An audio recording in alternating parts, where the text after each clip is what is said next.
നിലമ്പൂരിൽ എന്തിനാണ് SDP മത്സരിക്കുന്നത്? SDP മത്സരിക്കേണ്ട സാഹചര്യം എന്ത്? വോട്ട് ഭിന്നിപ്പിക്കലാണോ? എന്നൊക്കെയാണ് ഉള്ള കാര്യങ്ങളാണ് വന്നുകൊണ്ടിരിക്കുന്നത്. എന്താണ് അതിനെക്കുറിച്ച് SDP സംസ്ഥാന സമിതി അംഗം എന്നുള്ള നിലക്ക് താങ്കളുടെ കാഴ്ചപ്പാട്? മത്സരത്തിന് SDP നിൽക്കുമ്പം അതിൽ രാജ്യത്തിൻ്റെ സാഹചര്യമുണ്ട്. രാജ്യത്ത് ഇന്നൊരു ഹിന്ദുത്വ വർഗീയത, സംഘപരിവാർ അവർ രാജ്യത്ത് കുറേ ആഭ്യന്തര ശത്രുക്കളെ പ്രഖ്യാപിക്കുകയും അവരെ ഇല്ലാതാക്കുന്നതിന് വേണ്ടിയുള്ള ശ്രമങ്ങൾ എല്ലാ തരത്തിലും ഭരണപരമായും ഭരണഘടനാ സ്ഥാപനങ്ങളെ ഉപയോഗിച്ചൊക്കെ നടത്തിക്കൊണ്ടിരിക്കുന്ന ഒരു സാഹചര്യമാണ്. രാജ്യത്ത് നിർമ്മിത നിയമങ്ങൾ മനുഷ്യരെ അപരവൽക്കരിക്കാനും പൗരത്വം പോലും നിഷേധിക്കാനും ഒക്കെയുള്ള ഒരു രാജ്യ സാഹചര്യമുണ്ട്. അവിടെയാണ് സംഘപരിവാർ വിരുദ്ധമായ ഒരു രാഷ്ട്രീയത്തിൻ്റെ, ഭരണഘടനാപരമായ ഒരു രാഷ്ട്രീയത്തിൻ്റെ, രാജ്യത്തിൻ്റെ നിയമവ്യവസ്ഥയെ സംരക്ഷിച്ച് മുന്നോട്ട് പോകാനുള്ള ഒരു രാഷ്ട്രീയത്തെ SDP ആശയപരമായി സ്വീകരിക്കുകയും ആളുകളെ അതിലേക്ക് അണിചേർത്തുകൊണ്ട് നമ്മുടെ രാജ്യത്തിൻ്റെ ബഹുസ്വരതയെ സംരക്ഷിക്കാനുള്ള പ്രവർത്തനങ്ങൾ ഏർപ്പെടുകയും ചെയ്യുന്നത്. അതുതന്നെ അതിനുള്ള ജനങ്ങളുടെ ഒരു അംഗീകാരം വോട്ടായിട്ട് സ്വീകരിക്കുക എന്നുള്ളത് കൊണ്ടാണ് SDP പ്രധാനമായും മത്സരിക്കേണ്ടതും ഇവിടെ മത്സരിക്കുന്നതും. മറ്റൊരു കാര്യം, രാജ്യത്ത് സംഘപരിവാറിൻ്റെ പ്രത്യയശാസ്ത്രം പേറുന്നത് BJP മാത്രമല്ല എന്നുള്ളതാണ്. നമ്മളെ സംബന്ധിച്ചിടത്തോളം രാജ്യം അഭിമുഖീകരിക്കുന്നൊരു പ്രശ്നം തന്നെ സംഘപരിവാർ മുന്നോട്ട് വയ്ക്കുന്ന ആശയങ്ങളെ അതേപടി അതേ രൂപത്തിൽ സ്വീകരിക്കുന്ന തലച്ചോറുള്ള ആളുകളിലേക്ക് അവർ എത്തുന്നുണ്ട്. BJP ഒരു രാഷ്ട്രീയ രൂപമായി നിൽക്കുമ്പോഴും സംഘപരിവാറിൻ്റെ ഈ വംശഹത്യയുടെ, ഈ വിഭജനത്തിൻ്റെ, വെറുപ്പിൻ്റെ രാഷ്ട്രീയം മുന്നോട്ട് വയ്ക്കാൻ എല്ലാ രാഷ്ട്രീയ പാർട്ടികളും തയ്യാറാകുന്നുണ്ട്. അതിൻ്റെ ഒരു പ്രത്യക്ഷ ഉദാഹരണം എന്ന് പറഞ്ഞാൽ നമുക്കറിയാം, 92 ബാബറി മസ്ജിദ് തകർക്കുമ്പം കൃത്യമായും അത് സംഘപരിവാർ RSS ആണ് ചെയ്തത് എന്നാണ് രാജ്യം വിശ്വസിക്കുന്നത്. പക്ഷേ 20-30 വർഷത്തിന് ശേഷം അവിടെ രാമക്ഷേത്രം നിർമ്മിക്കുമ്പം ആ രാമക്ഷേത്രത്തിൻ്റെ ക്രെഡിറ്റ് അവകാശപ്പെടാൻ സോണിയാഗാന്ധിയും പ്രിയങ്കാ ഗാന്ധിയും രാഹുൽ ഗാന്ധിയും ഒക്കെ മുന്നോട്ട് വരുന്നു. അപ്പോൾ പ്രത്യയശാസ്ത്രപരമായി ഹിന്ദുത്വ വർഗീയതയാണ് അധികാരം കൊണ്ടുവരുന്നത് എന്ന് കരുതുന്ന ആളുകളാണ് ഈ രാജ്യത്തെ രാഷ്ട്രീയ പാർട്ടികളിലുള്ളത്.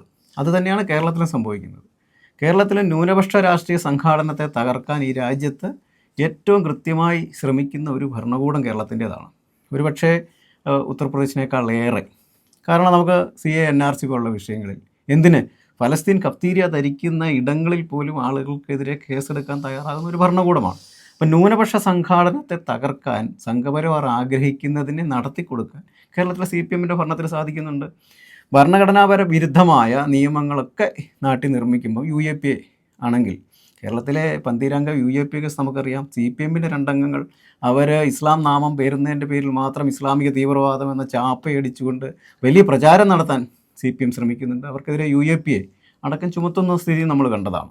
മനുഷ്യാവകാശങ്ങളുടെ സ്ഥിതി അതാണെങ്കിൽ ജാതീയത, ജാതിപരമായി മനുഷ്യനെ വിഭജിക്കാൻ ആഗ്രഹിക്കുന്ന സംഘപരിവാർ അതിനുവേണ്ടി കൊണ്ടുവരുന്ന ജാതി സംവരണത്തിനെതിരായ സവർണ സംവരണം എന്ന സാമ്പത്തിക സംവരണത്തെ പിന്താങ്ങാൻ 2 കൂട്ടരും ചേർന്ന് പാർലമെൻറ്റിൽ അത് നിയമമാക്കുമ്പോൾ കേരളത്തിൽ അതിനെ ആദ്യം നടപ്പാക്കുകയാണ്. മറ്റ് സംസ്ഥാനങ്ങൾക്ക് സംഘപരിവാറിൻ്റെ അജണ്ട നടപ്പാക്കാൻ ഒരു മാതൃകയാകുകയാണ് കേരളം. അപ്പോൾ ഇത്തരം വിഷയങ്ങളിലെല്ലാം രാജ്യത്ത് CPM, BJP, കോൺഗ്രസ്, ലീഗ് അടക്കമുള്ള പാർട്ടികൾക്കെല്ലാം ഒരേ നയമാണ്. രാജ്യത്ത് ബഹുസ്വരതയെ തകർത്തുകൊണ്ട്, ഭരണഘടനയെ തകർത്തുകൊണ്ട്, മതേതരത്തെ തകർത്തുകൊണ്ട്, രാജ്യത്തെ വിഭജിച്ചുകൊണ്ട്, വെറുപ്പിനെ വിതരണം ചെയ്തുകൊണ്ട്, അധികാരം മാത്രം ലക്ഷ്യമാക്കി ഒരു ഹിന്ദുത്വ വർഗീയതയെ അങ്ങേറ്റം പ്രോത്സാഹിപ്പിക്കപ്പെടുമ്പോൾ എല്ലാവരും ആ കൂടെ നിൽക്കുകയാണ്. മറുവശം എന്ന് പറയുന്നത് SDP മാത്രമാണ്. ബഹുസ്വരതയുടെ, ഭരണഘടനയുടെ രാഷ്ട്രീയം പറയുന്ന SDP മാത്രമാണ്.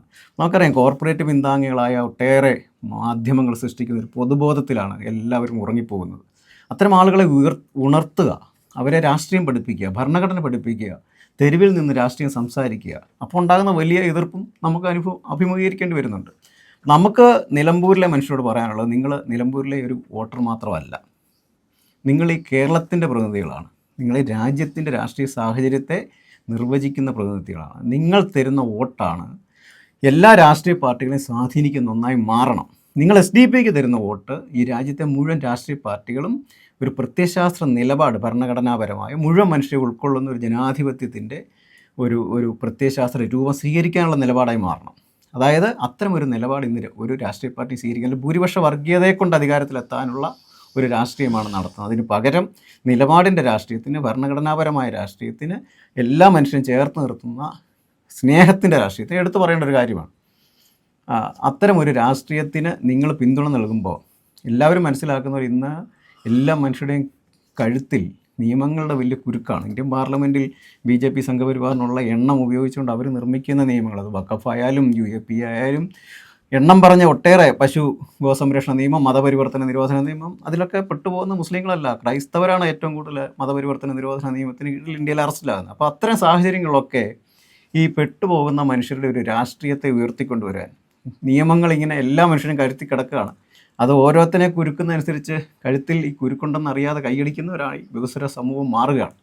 അപ്പോൾ അതിന് പകരം ഈ രാജ്യത്ത് എല്ലാ മനുഷ്യരും ചേർത്ത് നിർത്തുന്ന ഒരു രാഷ്ട്രീയം വളർന്നു വരാൻ ഓരോ ആളും പ്രതിജ്ഞാബദ്ധരാകണം, വോട്ട് രേഖപ്പെടുത്തണം. അത് അവനവനെ തന്നെ രക്ഷിക്കാനുള്ള, ഈ രാജ്യത്തിൻ്റെ രാഷ്ട്രീയത്തെ, എല്ലാ രാഷ്ട്രീയ പാർട്ടികളുടെയും പ്രത്യയശാസ്ത്രത്തെ തന്നെ സ്വാധീനിക്കാനുള്ള ന്യൂനപക്ഷ കേന്ദ്രീകൃതവും കൂടിയായ, ന്യൂനപക്ഷത്തെയും ചേർത്ത് നിർത്തും. 99% പേര് ചേർന്ന് തിരഞ്ഞെടുക്കപ്പെട്ടിട്ട് ഈ അവസാനത്തെ ഒരു മനുഷ്യനെ ഗില്ലറ്റിൻ ചെയ്ത് അവൻ്റെ അവകാശങ്ങൾ നിഷേധിക്കുന്ന ഒന്നല്ല ജനാധിപത്യം. 100 മനുഷ്യരെയും ചേർത്ത് നിർത്തുന്നാവണം ജനാധിപത്യം. ആ ജനാധിപത്യം പറയുന്ന ഒരു രാഷ്ട്രീയ പ്രസ്ഥാനത്തിന് വോട്ട് ചെയ്യുക വഴി ഓരോ നിലമ്പൂരുകാരനും രാജ്യത്തിൻ്റെ ഭരണഘടനയും വ്യവസ്ഥരമായൊരു ജനാധിപത്യത്തെ സംരക്ഷിക്കുന്ന ആളാവുകയാണ്. സ്വന്തമായി അയാളെ തന്നെ സംരക്ഷിക്കുകയാണ്. SDPK ചെയ്യുന്ന ഓരോ വോട്ടും ഓരോ വോട്ടറും അയാളെ കൂടി സംരക്ഷിക്കുകയാണ്.